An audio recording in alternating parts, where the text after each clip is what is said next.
Hello everyone, welcome back to house of anabolics guys. Fourth video 30 days 30 video challenge.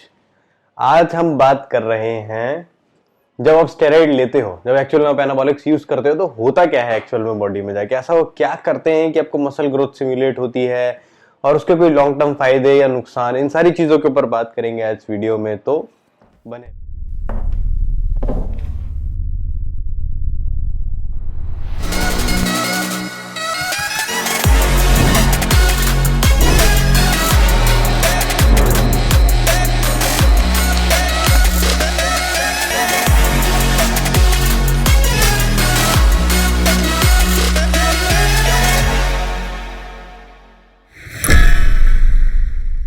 उन लोगों के साथ क्या होता है, देखिए, जो लोग स्टेरॉइड यूजर्स नहीं है या जो स्टेरॉइड इस्तेमाल नहीं करते हैं, उनकी बॉडी लगभग 4 से 9 मिलीग्राम तक टेस्टोस्टेरोन डेली बेसिस पे प्रोड्यूस करती है। उसी 9 मिलीग्राम टेस्टोस्टेरोन के साथ उन्हें सारे काम करने होते हैं अपने दिन के, यानी उनकी फिजिकल एक्टिविटीज से लेके सेक्सुअल एक्टिविटीज तक वो 4 से 9 मिलीग्राम जो टेस्टोस्टेरोन उनकी बॉडी प्रोड्यूस कर रही है उसके अंदर वो सारे काम कर लेते हैं, जो कि एक पर्टिकुलर बॉडी पे डिपेंडेंट होता है, यानी कि उसके जेनेटिक्स कैसे हैं, उसकी बॉडी को कितनी नीड है, उसकी बॉडी कितना हाई लेवल ऑफ टेस्टोस्टेरोन झेल सकती है। इन सारी चीजों को मद्देनजर रखते हुए बॉडी उस प्रोडक्शन को डिसाइड करती है कि इसकी जो बॉडी है अकॉर्डिंग टू इसके जेनेटिक्स वो इतना ही टेस्टोस्टेरोन झेल पाएगा, उसके हिसाब से बॉडी उसको प्रोड्यूस करना शुरू कर देती है। और depending on the physical activities as well, कि ये कितना एक्टिव है, तो क्या इसको पॉजिटिव नाइट्रोजन बैलेंस की जरूरत है, क्या ये इसको हाई लेवल प्रोटीन बैलेंस की जरूरत है, इसको हाई मसल ग्रोथ की जरूरत है, वो सारी चीजें डिसाइड करती है कि वो कितना फिजिकली एक्टिव है, कितना वो वर्कआउट करता है, कितना वो रनिंग करता है। इन सारी चीजों को मद्देनजर रखते हुए बॉडी डिसाइड करती है कि भैया इस बंदे की प्रोडक्शन ये रहने वाली है, और ऊपर नीचे होती रहती है depending on the physical activities या जो भी उसकी डेली एक्टिविटीज हैं उसको ध्यान में रखते हुए। फिर आते हैं सुपर ह्यूमंस, यानी वो लोग जो स्टेरॉइड्स बाहर से लेते हैं, टेस्टोस्टेरोन बाहर से लेते हैं। सो देखिए, जब भी आप आर्टिफिशियल टेस्टोस्टेरोन बाहर से बॉडी में डालेंगे तो होगा ये कि बॉडी उसको बिल्कुल नेचुरल टेस्टोस्टेरोन की तरह ट्रीट करेगी, उसको कुछ समझ नहीं आता ये क्या है। तो आपने नॉर्मल टेस्टोस्टेरोन्स ले लिए तो ठीक है, नॉर्मल उसको टेस्टोस्टेरोन ही ट्रीट कर रही है, यानी बेस टेस्टोस्टेरोन, एनंथेट, साइपोनेट या प्रोप्योनेट, इनमें से कोई यूज कर लिया। उसके अलावा अगर आप यूज करते हो ट्रेन ले लिया आपने, डेका ले लिया, बोल्डिनॉन ले लिया, इनमें से कुछ भी आप यूज करोगे तो क्या होगा, सेम चीज होगी आपके साथ। तो आपके साथ होगा क्या कि आप जो है बिल्कुल नेचुरल उसमें रहोगे। तो बॉडी इन सारे हार्मोन्स को नेचुरल टेस्टोस्टेरोन की तरह ही ट्रीट करती है। तो अब होता क्या है, ये आपकी बॉडी में एंटर करे, टेस्टोस्टेरोन जाके बाइंड हुआ टेस्ट रिसेप्टर्स के साथ, एंड्रोजन रिसेप्टर्स के साथ इसने बाइंडिंग करी।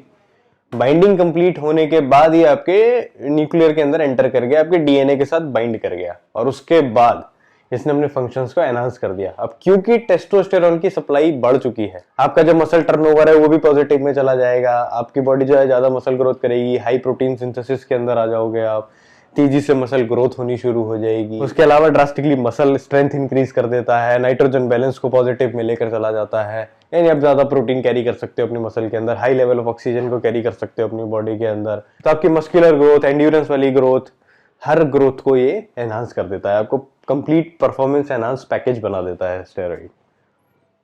तो ये तो हो गया, ये जो भी आपने काम देखा ये सारा शॉर्ट टर्म होता है, यानी कि जब आप स्टेरॉइड ले रहे हो तब आपके साथ ये सारी चीजें होंगी, और जैसे आप इसको बंद कर दोगे ये सारी चीजें होना बंद हो जाएंगी, यानी कि पॉजिटिव नाइट्रो बैलेंस खत्म, प्रोटीन सिंथेसिस वापस बैक टू नॉर्मल, बाकी सारी चीजें जो भी बढ़ी थी आपके शरीर में वो सब कुछ बैक टू नॉर्मल हो जाएगा। मगर एक ऐसी चीज भी करता है स्टेरॉइड हमारी बॉडी में जाके, जो आगे जाके आपको हेल्प करती है टू ग्रो मोर मसल्स। इसके ऊपर काफी सारी स्टडीज चल रही हैं कि क्या इसका फायदा उठा के हम कुछ और भी कर सकते हैं। मगर जो आपको परमानेंट वो एक चीज दे जाता है वो होता है न्यूक्लियाई ग्रोथ।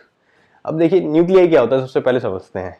ज्यादातर लोग उसको मसल मेमोरी के नाम से जानते हैं, यानी कि जिसको आप जाते हो तो ट्रेनर बोलता है देख मेरे पास मसल मेमोरी है ना, तो मैंने पिछले साल बॉडी बनाई थी, अभी मैं फिर से बना दूंगा, मेरे को सिर्फ 1 महीना लगता है।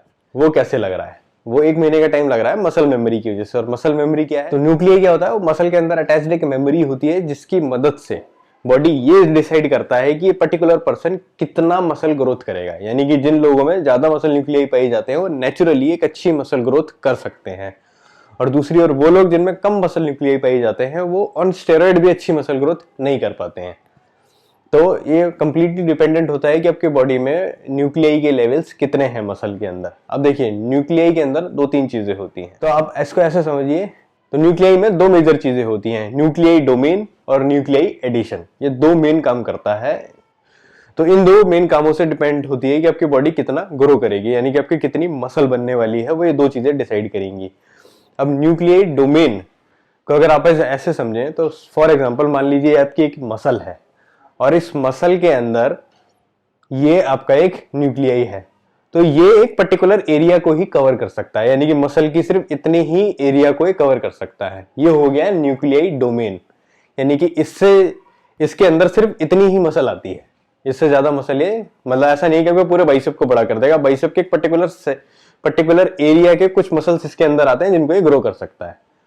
तो इस वजह से ये होता है न्यूक्लियाई डोमेन, यानी कितना एरिया एक न्यूक्लियाई कवर कर सकता है। अब दूसरी चीज आती है न्यूक्लियाई एडिशन, यानी कि अब क्योंकि एक न्यूक्लियाई बहुत सारे एरिया कवर नहीं कर सकता है और अब डेली बेसिस पे वर्कआउट करते जा रहे हो, तो बॉडी नए न्यूक्लियाई को ऐड कर देती है वहां पे, यानी कि मोर मसल मेमोरीज कि ठीक है अब ये वाला न्यूक्लियाई तो इतनी मसल के लिए काम कर रहा है, अब क्योंकि मसल इसकी और ग्रो हो रही है तो वहां पे एक नया न्यूक्लियाई बना दो। वहां पे भी बन गया है तो चलो एक जगह और नया मसल न्यूक्लियाई ऐड कर देते हैं। तो बॉडी ये करने में टाइम लगाती है। तो बॉडी क्या करती है, नए मसल न्यूक्लियाइज को ऐड करती है ताकि वो जो उसकी मसल ग्रोथ है यानी जो न्यूक्लियाई डोमेन है वो बढ़ जाए, जिसकी वजह से और ज्यादा मसल तेजी से ग्रो करे। ये काम होता है न्यूक्लियाई का।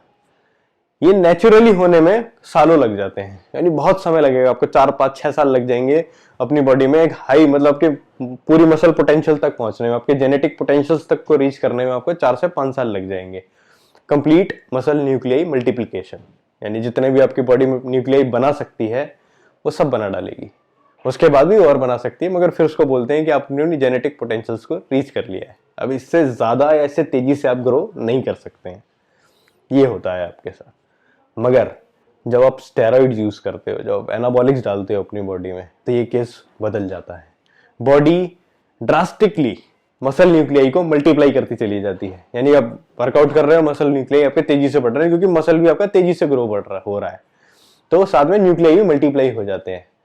और उससे होता क्या है, जब आप वर्कआउट करना छोड़ देते हो, आप सब कुछ बंद कर देते हो, आपकी मसल बैक टू नॉर्मल हो जाती है, आपके हार्मोन्स बैक टू नॉर्मल हो गए हैं, आपकी सारी चीजें बैक टू नॉर्मल हो गई हैं। मगर जो आपने मसल न्यूक्लियाई मल्टीप्लाई करा है वो बैक टू नॉर्मल नहीं हुआ है, वो नहीं जाने वाले हैं, अब वो वहां पर सस्टेन करेंगे। तो अब इससे होगा क्या, इससे होगा ये कि जब भी आप दोबारा वर्कआउट करने जाओगे, आप स्टेरॉइड लो या मत लो, आपकी बॉडी एक पॉजिटिव रिस्पांस दिखाएगी और लगभग आपको उसी ओर लेकर जाएगी जो आपने स्टेरॉइड के टाइम पे किया था। वो न्यूक्लियाई, वो मसल मेमोरीज आपको हेल्प करेंगे टू ग्रो लगभग सिमिलर मसल्स, कि जैसा आप स्टेरॉइड पे थे वैसा ही होगा।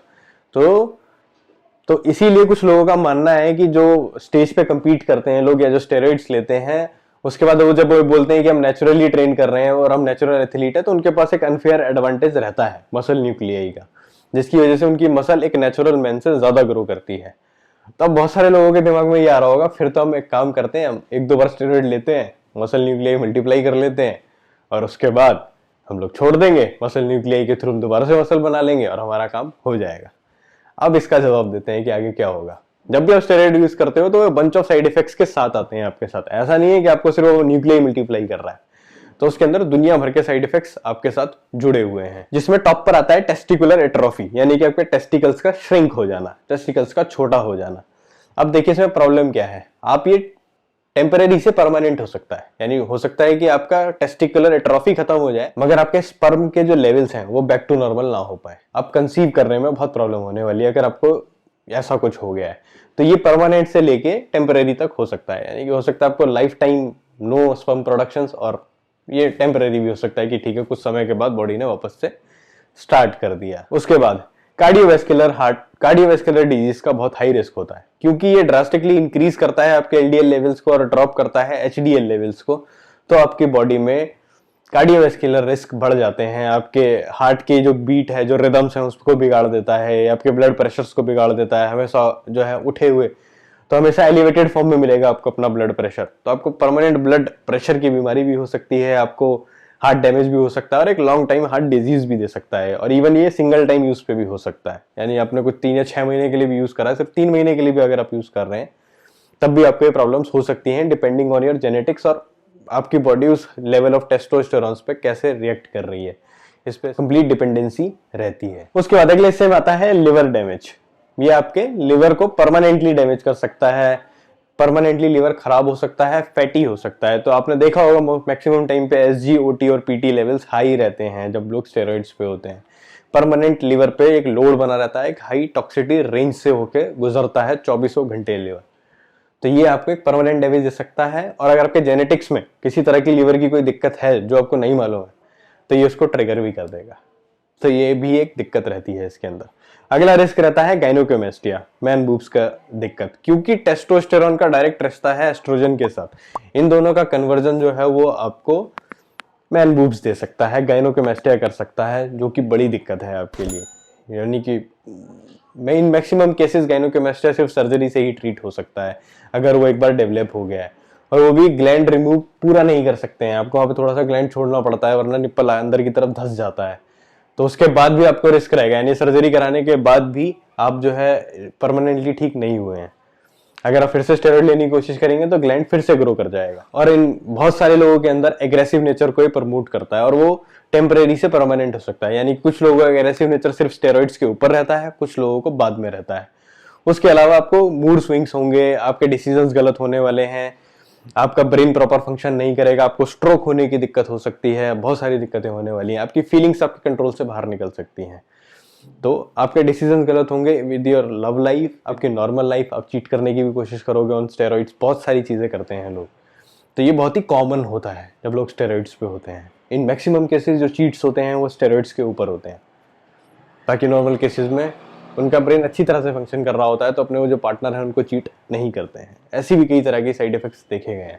अब देखिए, मेनली काफ़ी चीज़ें नॉर्मल होती हैं, मगर मेरे हिसाब से इतनी नॉर्मल चीज़ें नहीं हैं, क्योंकि सिर्फ कुछ हार्मोन्स आपकी ज़िंदगी डिसाइड करेंगे तो ये सही नहीं है। सो गाइज, ये था वीडियो।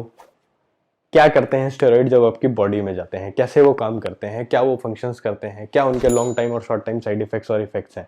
वीडियो अगर पसंद आई है तो वीडियो को लाइक करें, चैनल को सब्सक्राइब करना ना भूलें। इसी तरह सपोर्ट करते रहिए गाइस। एंजॉय करें अपनी fitness journey with team house of anabolics. Thank you very much guys for watching.